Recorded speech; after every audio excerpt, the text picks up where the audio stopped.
I am your host, Lynn Lawless. On this show, we read stories from the internet and give our rather questionable advice. The twist is that everything's going to revolve around non monogamy in some way. My co hosts are going to be everyone from those 7-year-olds that have been swinging since the 70s to Gen Zers who are just trying to figure out how to have a threesome that does not suck. On the mic today, we have Vida. Go ahead and tell us a little bit about who you are and where you are on your journey. Hello, hello, hello. My name is Evita Lavitaloca Sawyers. I am a mother of three. I am a Black, bisexual, non-monogamous person. I've been ethically non-monogamous now for about 10 years. I started with swinging, interestingly enough, and then that blossomed into a broader sense or a broader practice of non-monogamy that incorporates polyamory, that incorporates open relationships.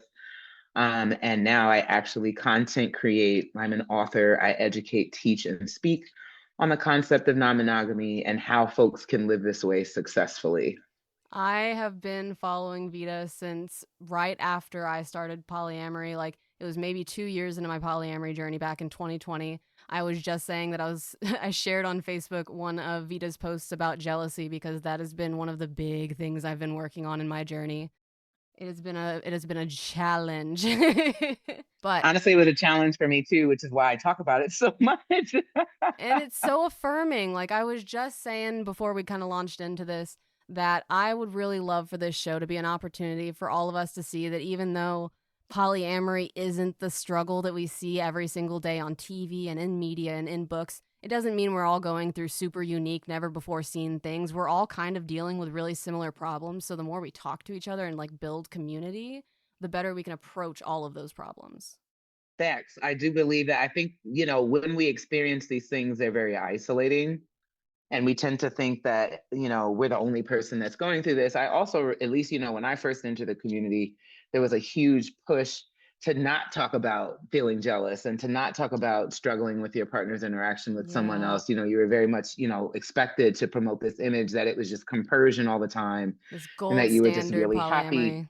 about your partner interacting with other people. And that was not my experience in the beginning. And so I felt very alone.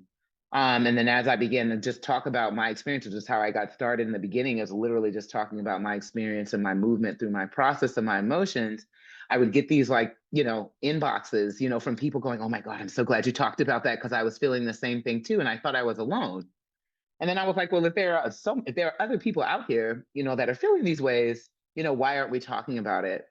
And so I just became known as the person who would actually be willing to talk about it and didn't feel a lot of shame or guilt, you know, or embarrassment around essentially being human and being a human person who is very much polyamorous and is also very human.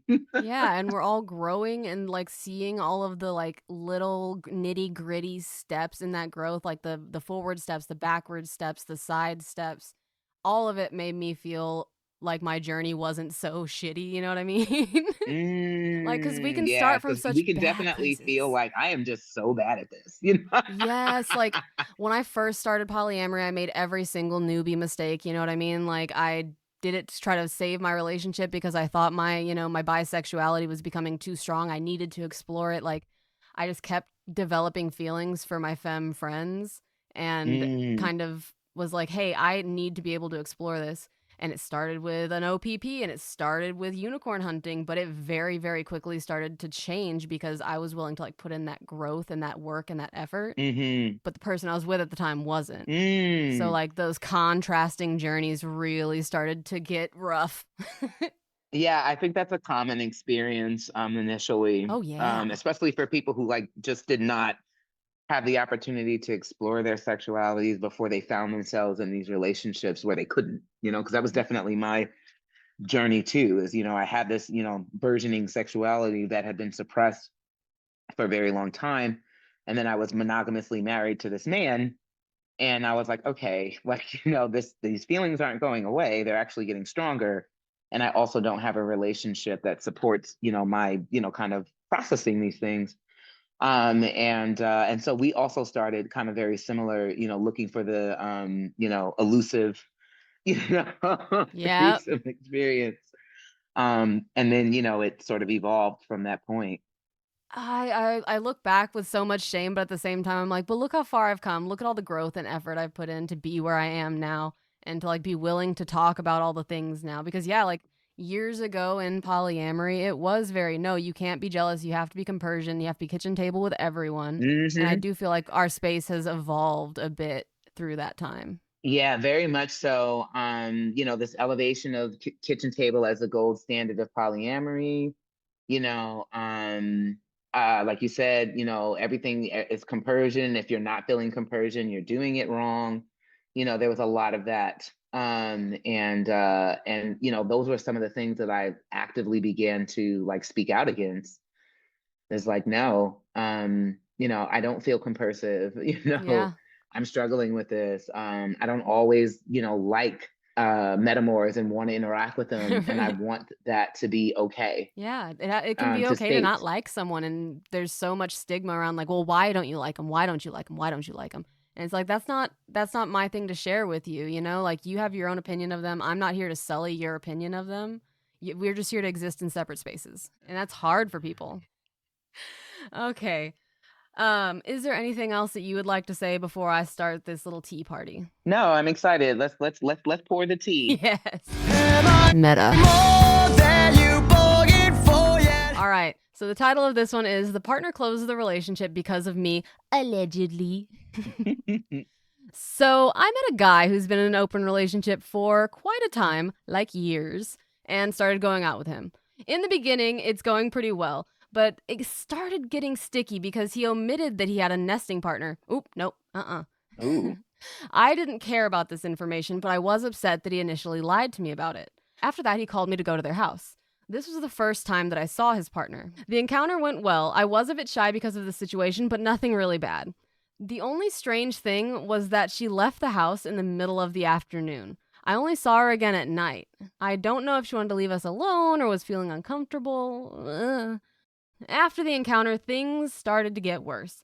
I used to see him every week on Friday, but every week I invited him, he had something to do and couldn't see me. I understand that, but I started to feel insecure about it. So I talked to him about it, and he told me that his girlfriend asked him to close the relationship temporarily because she started to get insecure because I was younger and beautiful, according to her words, and feared that he might abandon her. The situation makes me really mad because at no point was this discussed with me. I felt that my feelings about the situation were ignored. I tried to be comprehensive about the situation, though. I feel like they're using the. Oh, is that the word they want to use? They probably meant compassionate, I'm gonna think, but Yeah, that's what I think the word they were going for. I think they just like some big words because then they go on to say, but the epitome for me was in this week.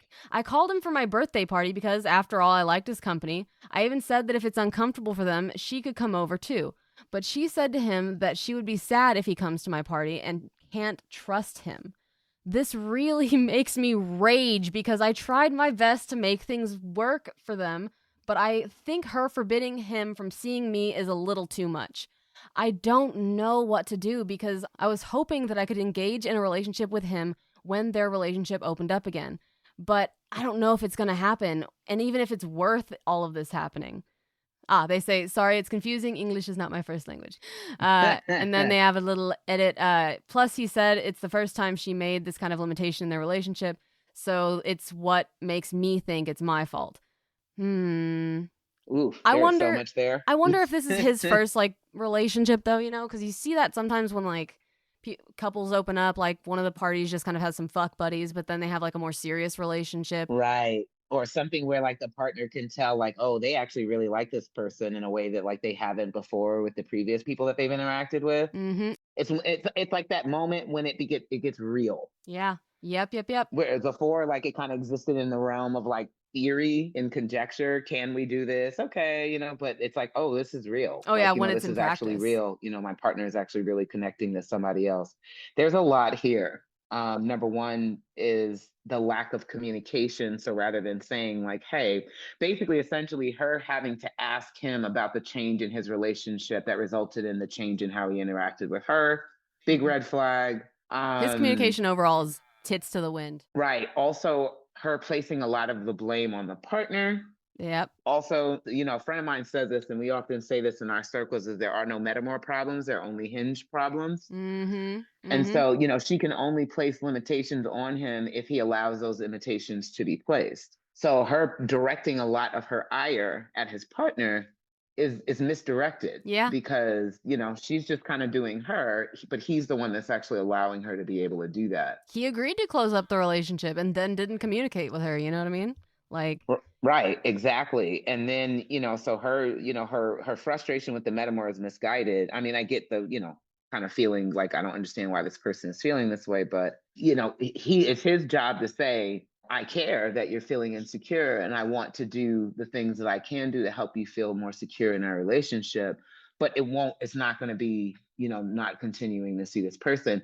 Also, when couples do that for a period of time, we're going to close down. I'm like, you can, but it doesn't really solve the problem of learning how to move through discomfort and challenge and insecurity and all of those things while still maintaining other relationships. And what it gives you is a start stop, polyamorous experience where it's like, okay, we're going to interact with someone. And then when someone feels uncomfortable, we're going to pump the brakes and we're going to pull back.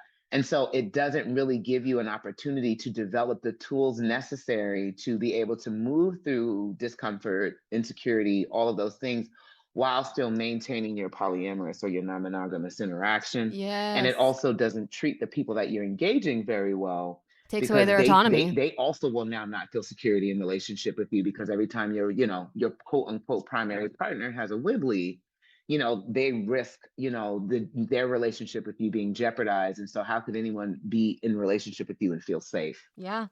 I'm I've been told that this is a little assholey of me, but I'm a big fan of exposure therapy in these situations, like, hey, work with a therapist to make a plan to work on this stuff instead of running the opposite direction because this stuff isn't gonna go away. Mm-mm. And like I am really bad about intellectualizing my feelings. And taking Same. a step back feels like making it too easy to intellectualize your feelings rather than actually feeling them and figuring out how to work your way through feeling them. Yeah, it robs you of the opportunity to like learn how to do it in real time because every time things get scary, you run away. Yeah. That's not teaching you how to do it. Like It's not. It's just not. rather than being like, okay, let's close up our relationship, I would really love to see this couple instead be like, okay, here are the issues that she is having, and here is a plan for how we are going to work on them in our time together. And here's a plan for how she is going to make sure that she's okay when I'm away. A lot of people will make the rules that, like, oh, if I have a bad night, you have to come home, that kind of nonsense. Right. So like figuring out a way that she has like a friend she can call or a therapist that she can call when he's out on a date or something, whatever she needs to feel secure and safe and growing in those moments rather than succumbing to the fear and like curling in on herself and not growing. I also, something else that's jumping out at me too is if she would actually stop and think and examine, I doubt that that person is making her feel less beautiful or old and, lost. That's probably something she was feeling long before that person showed Yep. up. Yeah. And it wasn't until, she observed him in this connection with this other people that she was like, it really was facing her in real time. But if she were to remove, having seen him interact with this other person and just ask herself, was this something that I was feeling already? It probably was. She got gobsmacked by her own comparisons. It probably was something she was already feeling Yeah. as it related to her relationship with her and with him. And then rather than seeing this as an opportunity to go, oh, I'm struggling to feel as if your desire space for me is moving with the changes in like who I am as a person because I don't think we think about, our desire space in our partnerships. It changes and it shifts. Hmm. And I definitely becoming more, acutely aware of that as I age. and as I get older, I was just and gonna this like kind of say, concern that like, am I going to, age out of, my partner's desire for me? I was just gonna say that like this is definitely showing that I am further in my polyamory journey than, a couple of years ago, for example, because the fact that this guy started on a lie is now it's an immediate like, okay, good, have a nice life, bye. Right. And I forgot about that. So I'm glad you even brought that up. Yeah, like going back, like I can't believe she wants a relationship with this guy again. Like fucking hanging on by a thread, hoping that they'll open up the relationship again, hoping, that, oh, she'll show pity and, whatever the fuck it is. It's just like, no, he started this on a lie. His communication has been garbage since the start. And I don't want to engage with that stuff anymore. My days are too short for me to spend any of that time wondering if you're saying the truth and if like there's layers that I need to be asking about because you're omitting or whatever the fuck. I need to feel secure. It's life's too short at this time. Yeah, yeah. It's been red flag, one red flag after, and that's been a red blanket, honestly. And the fact that she's still wanting this to continue, I'm a little like, okay, girl, but Yeah. but I feel like there's just going to, if she were to choose to continue in that relationship with that person, understand that there's going to be a lot of heartache along the way. And they may get to a point to where, they mature in their non-monogamy. There's a statement, there's a person that I follow on Instagram called Cindy Noir. And while they're not a non-monogamous person, they said this thing once that I really, really loved. And they said that, some people have this like, identification around, being the woman that a man healed for, but what she said is, one of the things about someone healing for you Whoops. is that they're healing through you, and that through be throughing. Yeah. And I find that sometimes in dealing with, in polyamory, especially when you're interacting with couples that are new to it, it's like they may mature and develop and evolve, in their relationship with you, but they're also going to do that through you. And that through be throughing. Okay. And I'm kind of Yeah. not really super open for being like someone's development space to where they're developing through me, because that can be a very, very challenging and painful space to go through with a person, and I'm just kind of not interested in it. But you want to know what we all out here making choices with our time? So that's Yeah. the choice she wants to make with her time. She go right ahead and do it. Good luck, Godspeed.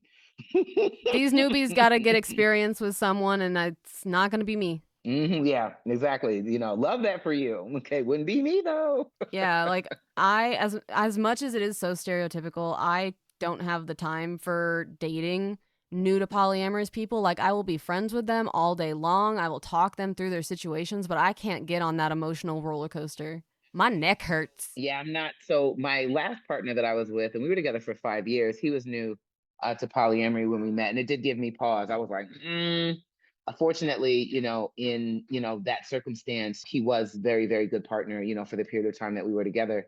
And so like it was one of those situations where I took a chance on someone that was new and it worked out well. But generally speaking, if I'm interacting with someone and I find out that they're relatively new to polyamory, it does make me incredibly leery, especially if they're in a relationship too. Like, especially if they have a partner. That's a big one to where if you're new to polyamory, but you're single or solo, I'm a little bit more open, Yeah, to, seeing how things go. But if you're that's new and true. you're in a relationship with someone and you have an entry partner, I will take plenty of time to see how your non-monogamy works for y'all, because that space is often fraught with a lot of fuckery, a lot of Oh yeah. And it. a pitfall that I accidentally stumbled into is people who have been polyamorous for a while, but like one of the partners hasn't been actively pursuing it, like cuz everyone dates at different rates and things Hmm. like that. So, oh, yeah, finding someone who's like been polyamorous for 5, 6 years, but they've only seen their partner have one serious relationship in all that time.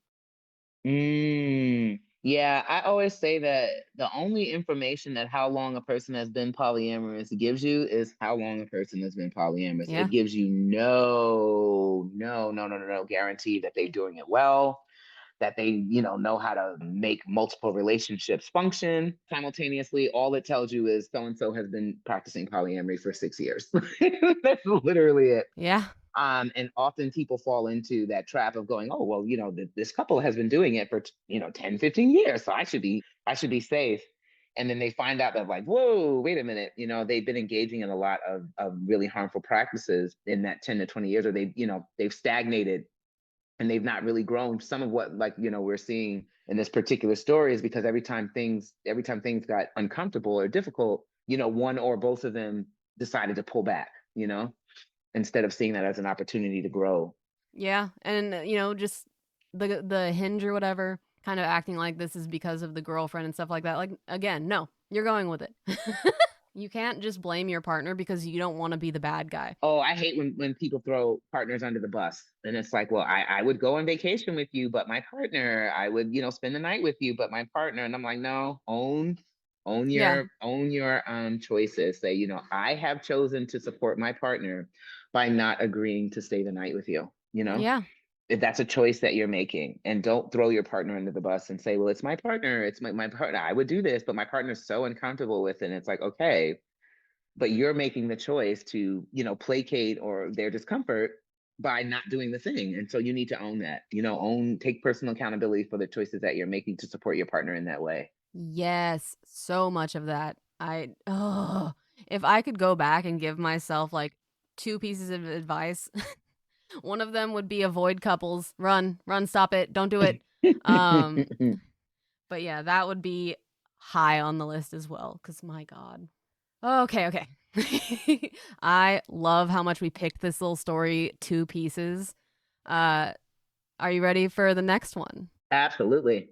Hell yeah. So this one actually comes from the Am I the Asshole subreddit. So it's not polyamorous, but it's messy. So the title of this story is Am I the Asshole If I Uninvite My Sister-in-Law Who's in Love with My Husband? I want people to like imagine this is like a Metamour or, like someone else within your polycule. Like, how would you handle inviting someone who is like in love with your partner to your wedding? Where would that be on the table to begin with, And then, like, based on behavior, especially the behavior in this post, like, would that change?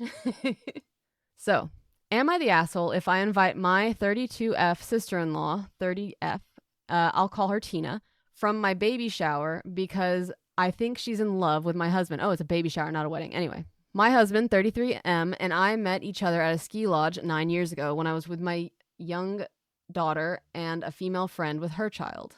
My husband was there with his two brothers and three sisters and a few friends. Let me just skip along this a little bit. There was a singing competition, and both of us were set up by our friends to enter it. Sparks flew during our duet, and the rest is history. But back to our first meeting. This was the first time that I caught on to my sister-in-law's disturbing behavior. After the singing competition, he and I went to a cafe to chat. His middle sister, Tina, who was adopted, sister-in-law, what? That's not even stepsister, it's actual sister. The hell? His middle, okay, let's give these people some names. So we got Tina, we're gonna go Jean and Louise, make it easy. Yay to the Bob's Burgers reference. Oh God, make it extra incestual. So Tina, who was adopted at birth, came storming up and demanded he come back to the group. She never looked at me and whined when he shut her down. She ran off crying and apparently took her sister's room key cards and locked them out, and they had to stay with the friends in their room. Drama. So fast forward, we bought a house together. We had a little housewarming, invited family, close friends. Tina showed up in a sexy club outfit. She ignored me the entire time and hung all over my husband, who was boyfriend at the time. She kept recalling tales of them when they were little and how close they were.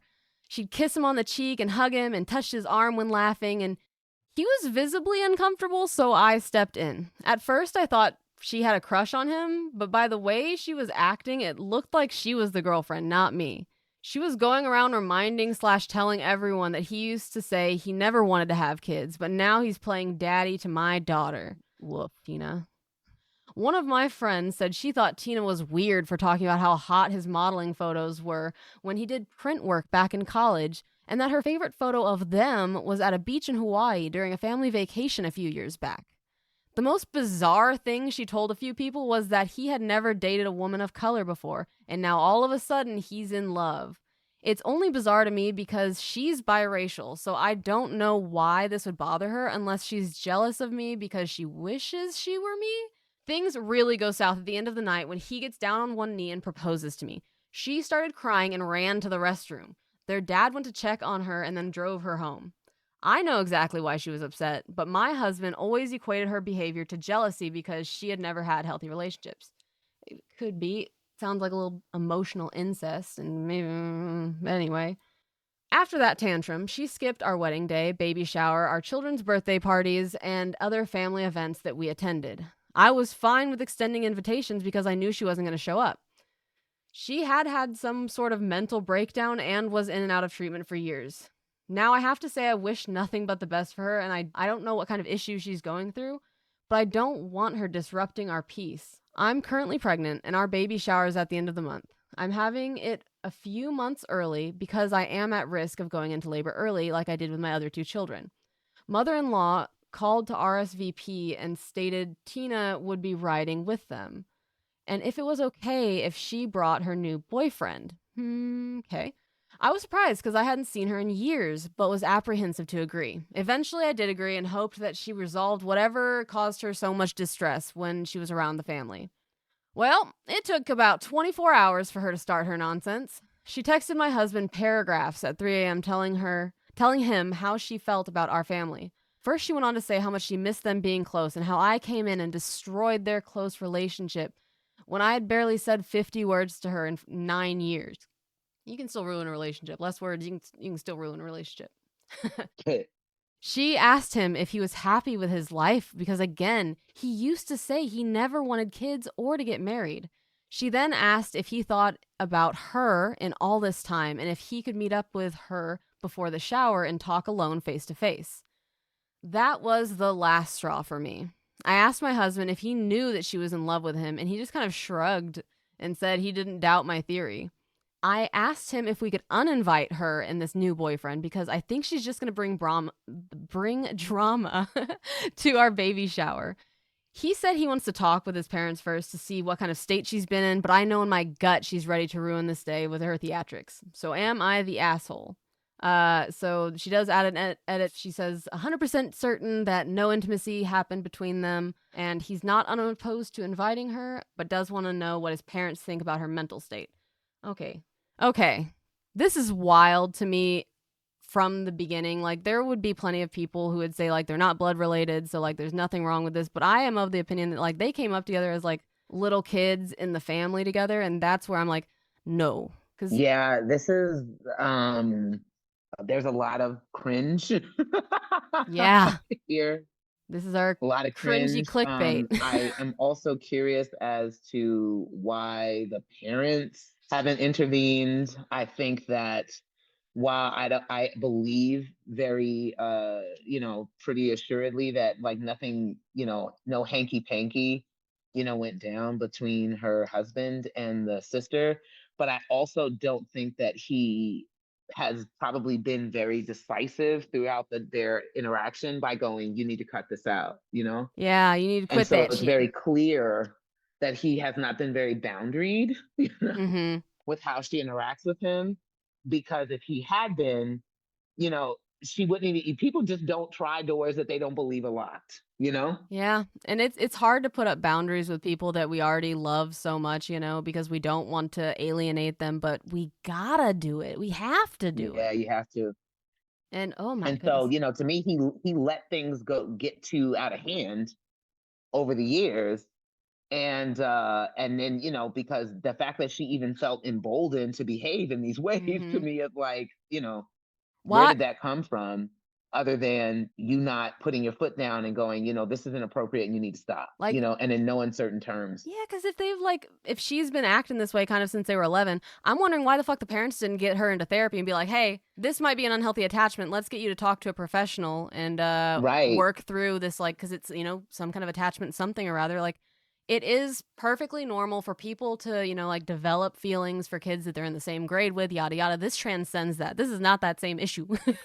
Right. Yeah. So I definitely think that, this isn't just a she's loony type of thing. I think it's a everybody involved just being unwilling to address the elephant in the room. And now the wife is like, okay, like what the heck am I, marrying into here?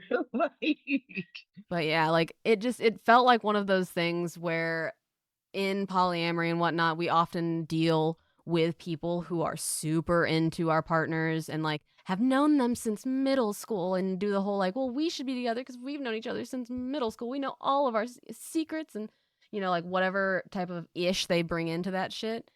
So this kind of like escalation that kind of happened, figuring out if our partners are good at putting up those boundaries and keeping up those boundaries. Like I can appreciate that the husband is being considerate of her mental health and stuff like that. But if he is that worried about her mental health, maybe he should be pushing her towards talking to a professional more, or whatever it may Yeah. be. Like if he is that worried about her that he feels like he can't have a conversation with her, he has to walk on eggshells around her, that is a bigger problem. To me, you should be able to have that conversation with a person without being worried that they're so fragile that you may like, break them in some way, mentally. I'm like, if they're that fragile, then, there should be other conversations that are being had, like what kind of therapy are we getting them into, or, what kind of healing modality pushing them towards, so that they can, arrive at more stability.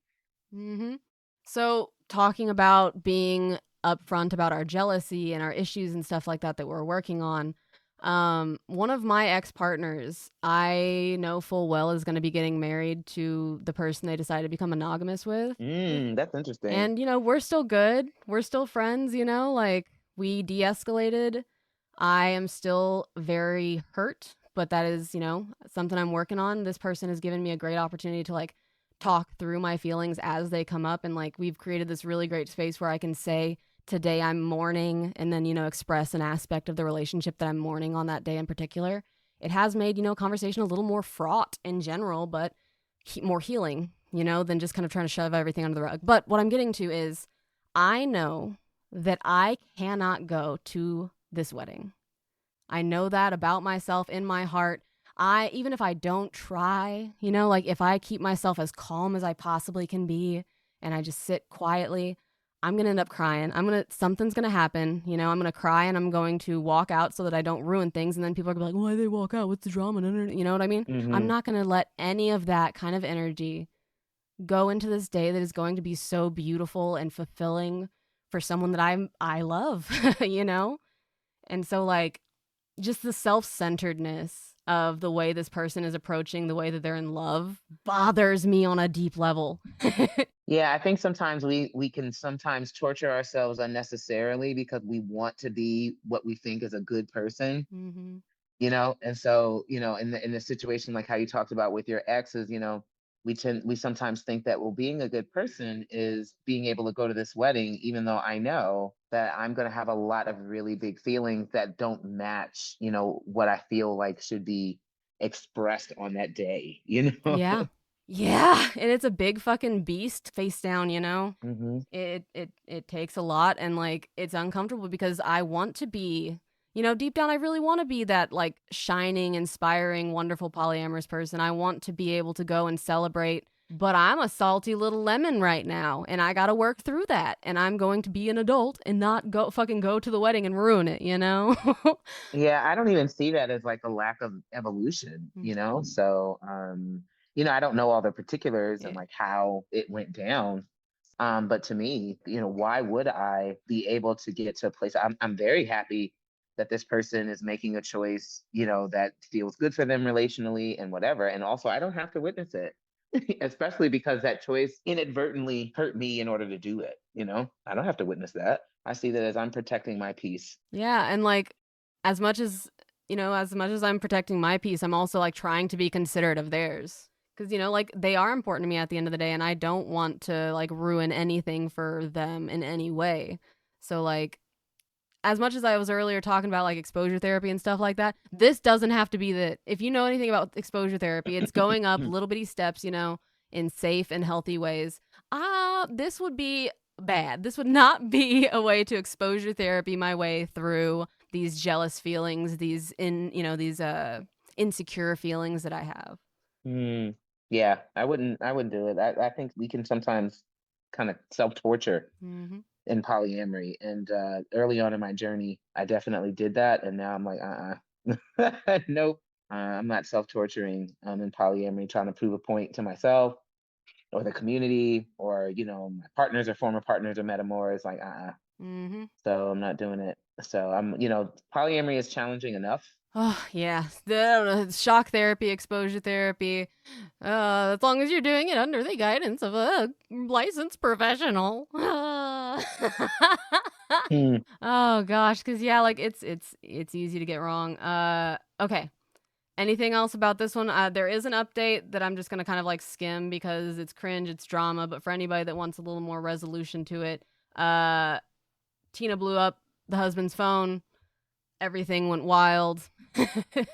In the end, they kind of upgraded their alarm system because Tina is a wild child of a soul that wants to jump up in the hole. I don't fucking know. It's wild. But it's too much cringe. I'm over it. I want to move on to the next one. Wow. So, oof, like I said, Godspeed. Okay. Good luck. Goodbye. Have a good one. Yeah, there's Don't like ever give her a key to the place. Yeah, no, the update is a lot of more like little backstory stuff that's just like, we get it. That shit's messy. We get it. Y'all need space. Everybody needs therapy. Husband apparently like sent her a long paragraph setting like a fuck off vibe, but it didn't go over well. All right. All right. So our next post, it comes from off Reddit because I love the messiness of anonymous post on Facebook. Anonymous posting on Facebook is the most entertaining thing to fucking ever happen to Facebook groups. So obviously this one doesn't have a title. It's from Facebook, blah, blah, blah, blah. I'm currently struggling with being the easy / low maintenance, low effort partner. In more than one relationship, I've been told how thankful my partner was that our relationship was easy, low maintenance, or low effort. In most instances, it was meant as a compliment, but I've really been struggling with it.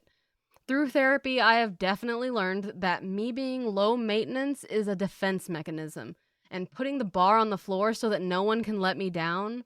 Oh, but damn, does the work make these things blaringly obvious. I don't know exactly what I'm asking for here, except maybe if you're in a similar situation, how you addressed it. Because a previous relationship I had, it was a point of contention because I brought up constantly that they made minimum effort into our relationship. And they made it a point to say how flexible and low maintenance I was all the time. A few months ago, a current partner said something similar, and those feels came back up. It doesn't help that our main form of communication is text and that we're long distance. As of late, our communication has really dropped off, which I get, we can both be busy, but I've asked for more engagement and it's not happening.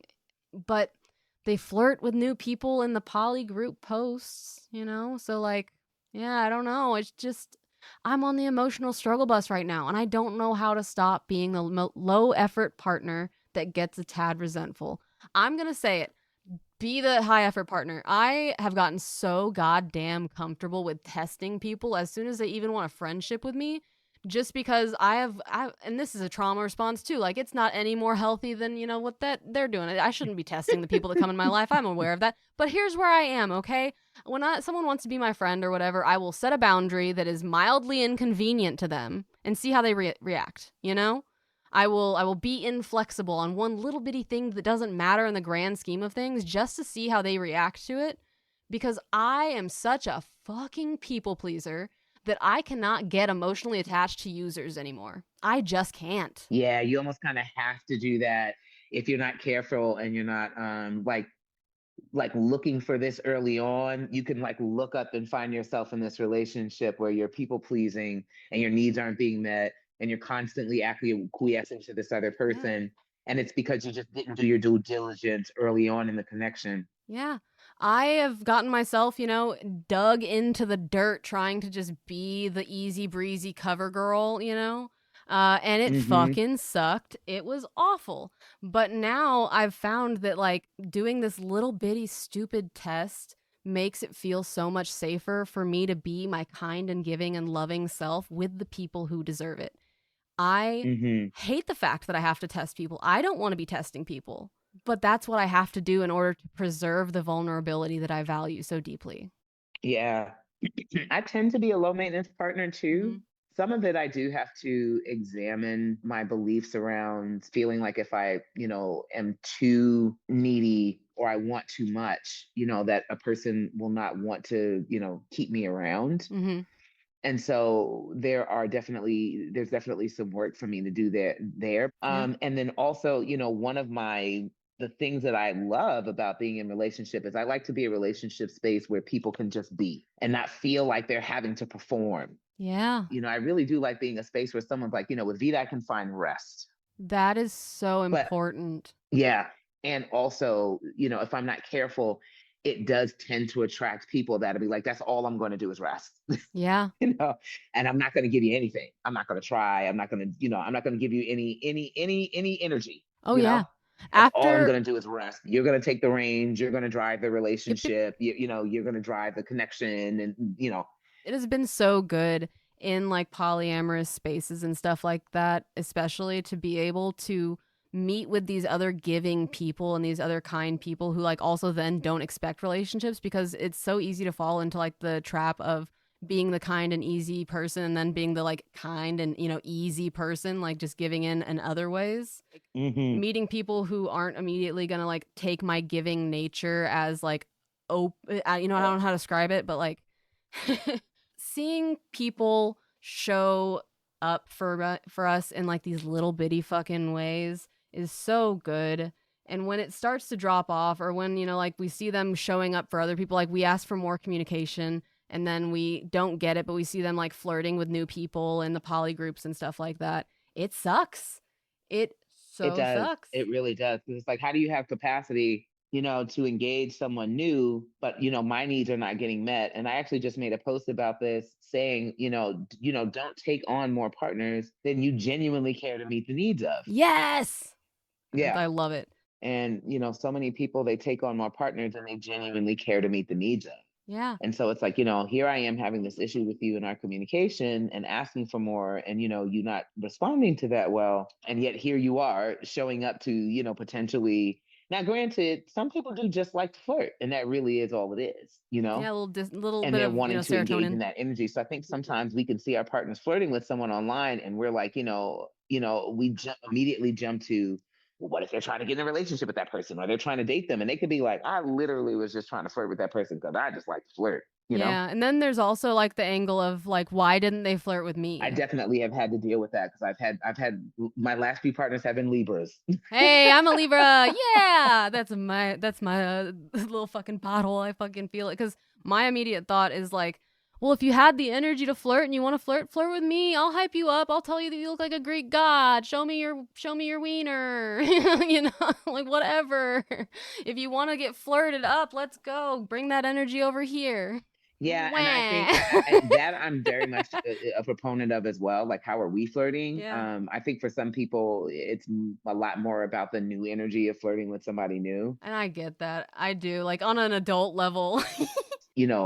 What this is highlighting for this person is, regardless of whether or not, even if they weren't flirting with someone else, would that make the fact that they're not getting their needs met more permissible? It shouldn't. And like this is a time where you can take that space, or you can try to take some space and be like, "Hey, can we maybe redefine our relationship? Like maybe, talk about like de-escalating back to a point where you're more comfortable and I have more realistic expectations of what this relationship's going to be."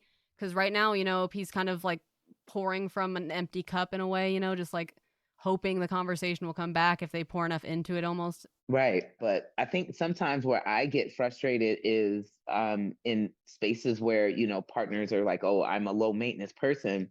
Is it like, well, number one, clearly you're not because you're in your feelings. Mhm. And number two, if you're not asking for what you need, that's a you thing. you know. Now, in this case, it sounds like the person was asking for what they needed, or they did, take a moment to ask for what they needed. But And it's not getting met still. yeah, but it's very much sometimes I find that, you'll have, like they said, they say, well, I'm a low maintenance person, and then they have a lot of resentment about it.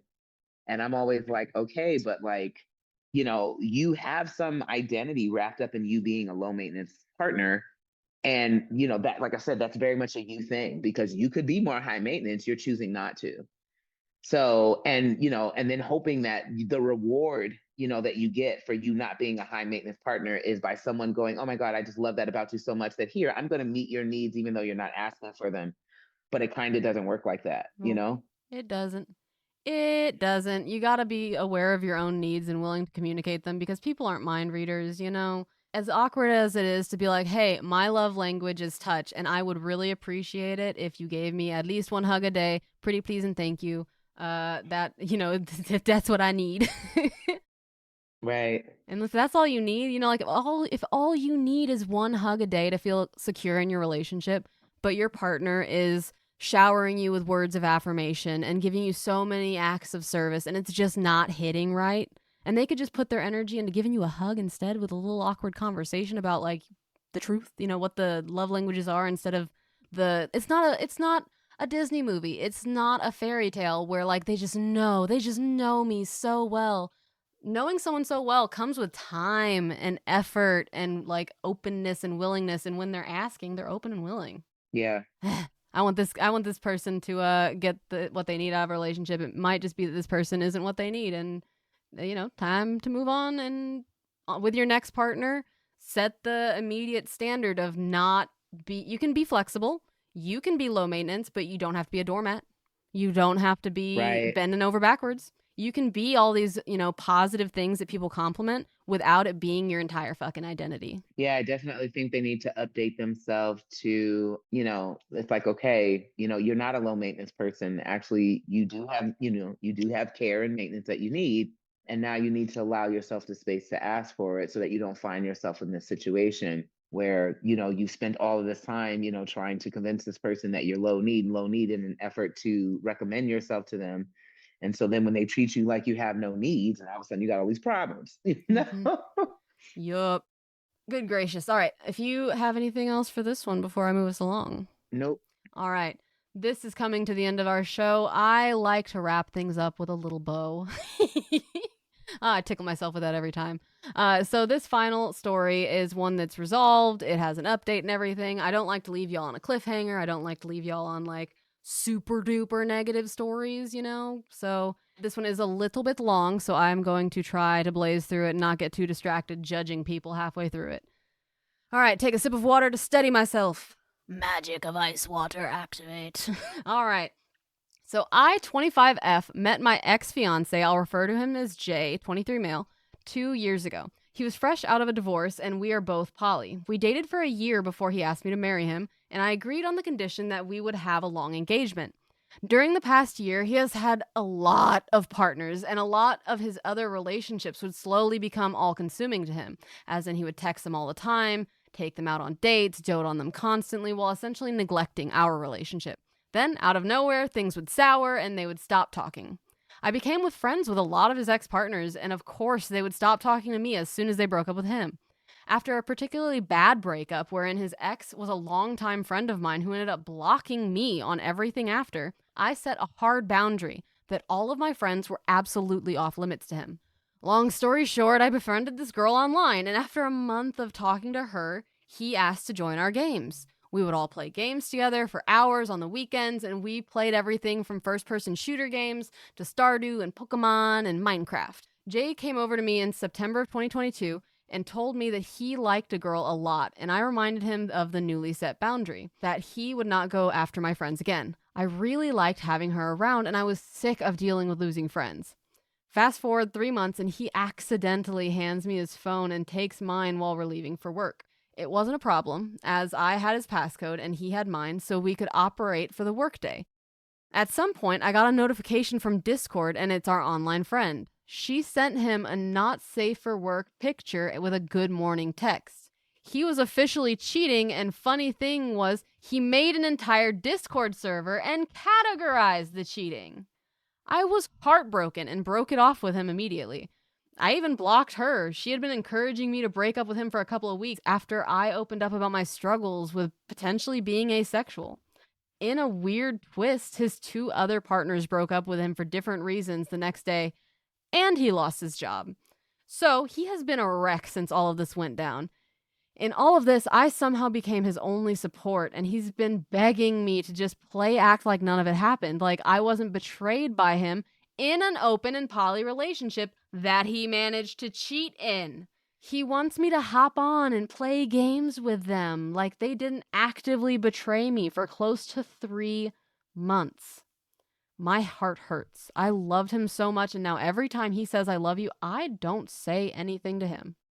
I moved myself into the office to wait out the lease, and I bought myself a new bed, but he's been begging me to come cuddle him every night. All of this, and I'm trying to be civil and encourage him to find a job. I'm not gonna lie, it was satisfying to see him suffer in his relationships and to beg for my support. Or I offered him the same empathy I would a stranger because losing your job is an awful thing to happen. But I gave him nothing outside of that. All of this, and my friend is begging me to get another chance to earn my trust again while pressing him for monogamy. He showed me their exchanges. He started therapy and is begging me for another chance. He's been doing his best lately to win me back and thinks me being civil and kind is a good sign that we'll get through this.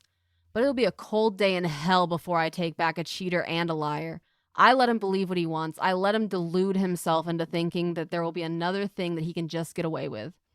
Meanwhile, I've been silent, plotting my exit, and I'm sure as hell not associating myself with her. And just to get my petty revenge, I burned the Stardew Valley word that they fell in love while making, and then I burned down the Minecraft server too. I can't wait to leave. I can't believe I compromised my peaceful solitude for this dumpster fire of a relationship. 2 years paid to learn this lesson, and I'm not paying a single extra day after my lease ends. Fuck yeah, good for her. Get out of there, girly. Yeah, I'm not entirely sure like what the point of even posting about this was, since Event, I guess. you know she seems pretty clear. It is from True Off My Chest, so it is a venting subreddit. I did forget to mention that. Oh, okay, okay, okay. So it's just a Yeah, venting. so she seemed pretty clear. I honestly, first of all, the fact that she even had to make that as a like a rule at all, to me would have been a red flag. Yes, it sounds like he's an NRE junkie. Right. That would have been red flag number one, because I'm like, how many, like, first of all, why did this happen so many times that you actually had to make a rule about it? Yeah. While I do understand that things happen, the heart wants what it wants, but it comes off like this person was like mining in your friend space consistently. Yeah, like using you as the person to like attract friends that he could then just like date and slurp up because he's too lazy to go on a Tinder for real. Right. So like that, I was like, how many times did this happen that you literally had to make a rule Yeah. not to do this? It sounds That's a like a lot of lot. times. And like this is me being judgy as shit right now, I'm gonna be honest, but someone who's 23 and has already been divorced once and then like 1 year later, like dates someone for a year and jumps like to engagement again, like it screams of someone who just like loves the relationship escalator so fucking much more than the actual relationship. Mm. I hate it. I don't like it. The whole like all his other relationships becoming all consuming and then turning sour also would be like ooh, what's going on there, Like why are you getting so fucking all into these people and then it's suddenly they're sour grapes or not sour grapes, but you know what I mean? Like what's going on there? Yeah, there was a lot. There was a lot I there. like that she burned their worlds in Minecraft and Stardew. That was so cute. Such silly petty revenge. Yeah, even just having the audacity to like, almost make it seem like, she has to support him, Mhm. you know? Just cuz That's they live like I would together. just be like, yeah, you should have thought about that and how valuable I was, when you were essentially cheating with me for 3 months, which was unnecessary. Yeah. So, and so yeah, and then also the other person too, the friend. Like I'm like, which granted, I don't know like what he was telling her, Mhm. so she may have thought that it was okay. Yeah. He may have been telling her, like, oh, we're not monogamous. It's fine. I think sometimes that happens. Yeah, or if maybe they were both And like bitching about the relationship behind the scenes, so she was just like, "Oh, they're not happy together anyway. I'd be so much happier with him." yeah, I'm not sure, how, I'm not sure how culpable she is, Yeah. in this, because it may be possible, like I said, that he was like, oh, this is cool. We're not monogamous. So it's okay for me to be doing this with you. Yeah. And she may not have known. We assume that just because that, when people have agreements in relationship that they're communicating that to the people that they're interacting with, but a lot of times they aren't, Yeah. so she may not even known that that was a thing. And if I put myself in those shoes, I don't know that I would check in with my friend and go, hey, did you know that, your boyfriend is kind of coming on to me, and are you, Yeah. cool with that? Because I would assume, that whatever agreements they have in their relationship, that, this behavior that he's engaging in is, in the umbrella of the things that they can and can't do. I think that for me, I would probably say something more in like a, hey, this could get kind of weird And so I just want to talk to you about this to kind of let you know that this is going on, just in case there's, you didn't Yeah. either, you have some challenging feelings about this or whatever. Like, to me, that just feels transparent. Yeah, but the thing that makes me question her a bit is because, while she's, trying to get back to being friends with OP, she's also asking the ex-boyfriend for monogamy. Like the fact that now she wants to be monogamous with this guy that she knew was polyamorous, beforehand. It Hmm. it it reads a little sus to me, and that's why I was kind of like Yeah, now that is side-eyeing, her whole like intentions there. Like it kind of reads to me as like both of them were kind of like using her as like a vent, space for like their relationship woes, because like OP even says that like she was being pushed to break up with her boyfriend by the other girl when she would complain about like their relationship stuff. So like it kind of sounds like, well, they're not happy together. He would be happier with me if we could just be monogamous. Like, so like that's where I'm like side eyeing, mm, But yeah. yeah, I wouldn't let this man back in my life either, and I would also, keep my mouth shut long enough to get out of there because moving is expensive and breaking a lease is expensive. I understand moving into the office and just trying to keep shit quiet for, the rest of the lease. Yeah, I definitely wouldn't. I'd be good on both of them. Yep, done, don't need them. Okay, so there is a bit of an update. Like I said, I'm kind of going to summarize it because Sloan is already going to gut punch me for making this episode so long. Okay, but she thanks everyone for the advice. She's had monogamous relationships that they were awful just like this one, so she doesn't want anybody to be taking her post as like a reflection of polyamory. Cool. Yeah, 100% with that. She did end up meeting up with the lady friend, the other woman, so to speak, when someone in her family died. They ended up just like meeting up for some reason. But what they talked about was how he actually was like lying to OP and would cancel plans by like saying, "Oh, he's not feeling great," when actually he would be hanging out with the other woman, the old Mm. friend. So she kind of like learned more about like the situation and how he would lie and make excuses, and be out hanging out with her. So like his deception obviously did not just stop at the fact that they were carrying on behind her back. And like if I'm hanging out with both these people and they're talking about how they're super non-monogamous, I would be kind of like, if we're all hanging out already, I'd be like, "Hey babe, can you send me that grenade or whatever?" Like the fact that they hadn't done that at all while they're still hanging out for these 3 months makes me think that he kind of told her that it needed to like stay hushy, Mm. you know? Yeah, I could see that. He may have spun some yarn We're about, already on our way out, her not being, Yeah, but the man shows himself to be a bit of an extra level of jackass unsafe, because she was, really coldly resigned to just wait out her lease. But she woke up one night to see all 6-foot man standing over her bed weeping. Yikes. She locked her door. She doesn't know how he got in. She freaked out, told him to get the hell out. It was 1:30 in the morning. So she packed her cat, she packed her necessities, and she got the fuck out of there by 1:50 a.m. Good for you, girl. I'm glad you were able to get out of there. ooh, the way that made my body uncomfortable. I would be so uncomfortable. Like my brain would immediately go to like, is he drunk? Like what is he going to do? Why is he here? Like fear. Like that would make me so afraid if I woke up to him like just standing there, let alone standing there crying. Like that, like no no no no no no no no no. No no. But the OP, she flagged her life 360 so that her brother could, come get her and call her, give her an out, like a witness, yada yada. She figured things out. She couch surfed, and she's just really grateful for a place to get it all off her chest. And I get it. That's that man needs to go be dramatic elsewhere, and I'm glad you're in therapy. Continue be in therapy, man. Yeah, that's a lot. So, yeah, that coming in my room mess when my door was locked. Mm-hmm. Um, yeah. I want to know if he told his therapist about it. That would immediately make me feel unsafe and make me go like, okay, so right now you're crying. What happens when the emotion that you're experiencing about me leaving is anger? Exactly. You've already breached the boundary of a locked door and the implicit, beliefs that come with having a locked door. What else will you do as your emotions clearly overwhelm you? Right. Yeah. So thankfully the emotion was sadness. Yeah. But what if it was anger Yeah. What if he had been or crying outside the indignation? door and then like felt his anger coming in the door? Like that could have gone so much worse. I'm glad she got herself out of there in 20 minutes. Right. So Woo! yeah. Uh-uh. So yeah, this is one of those Not things. okay, dude. This isn't a polyamorous issue or, a monogamous issue. This is a man got caught cheating and tried to cry his way back into your arms when, he was fucking giving up. And no, no, no, no, run away. Goodbye. Glad you're good. Glad you're gone. Thank you, OP, for setting Right. such a good example of getting the fuck out of there. Yeah. All right, so. How dare you like hold me accountable for my actions? The audacity of holding me accountable. I can't believe you've done this. Right.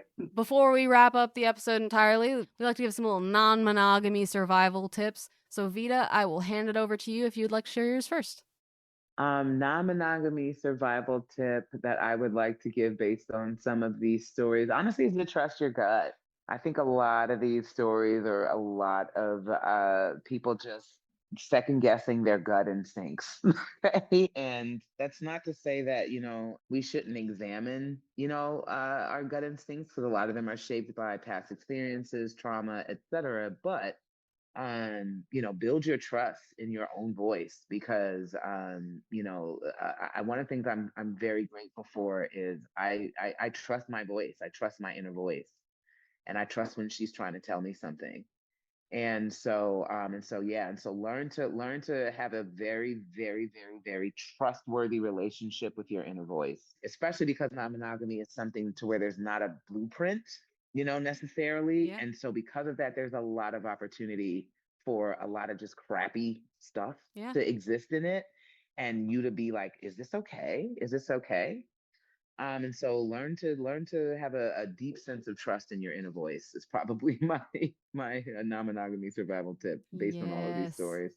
I love that. Mine from all of these, is going to be look for opportunities for accountability, even if the only person you're being accountable to is yourself. Mm, Because accountability really gets you on the path towards actual growth. Like you can't grow if you're not being accountable and not being aware and, intentional. You can be accountable for yourself in good ways. Be like, hey, I'm so proud of you for getting the fuck out of there. Maybe do it a little sooner next time. right. Even There's a just to lot of yourself. there's a lot of empowerment in personal accountability. Oh, yeah. Vita, please tell everyone where they can find you. Tell them about your book. Just give us all the juicy details. So you can find me on Instagram at Lavitaloca 34, all one word, LAVITALOCA 34. That's where most of my content is located. I also have a book published through Thorn Apple Press. It is called A Polyamory Devotional 365 Daily Reflections for the Consensually Non-Monogamous. Metamour Than You Bargained For is a production of Roll to Finish LLC. I've been your host, Lynn Lawless, and our producer, editor, and all-around badass was Sloan Abbott. We got a audio engineer, Kel Fernandez, and that's all the stuff that I have to say legally. We hope to see you back for our next episode. We will be releasing episodes every odd Wednesday until we figure out this whole podcasting thing. In the meantime, check out our Beacons page, beacons.ai/metamourpod. This will give you the best ways to stay up to date and find all the fun activities and polls we have planned. You can also follow us on social media and post your stories to our subreddit /metamourpod. If you need some advice on a sticky situation or you just want to brag about how wonderfully polyamory is going for you, send us a story to metamourpod@gmail.com. Subscribe, drop us a 5-star review on your favorite podcasting platforms, and maybe we'll show your words on a future episode. Maybe, if they're good enough. Get out of here. Bye.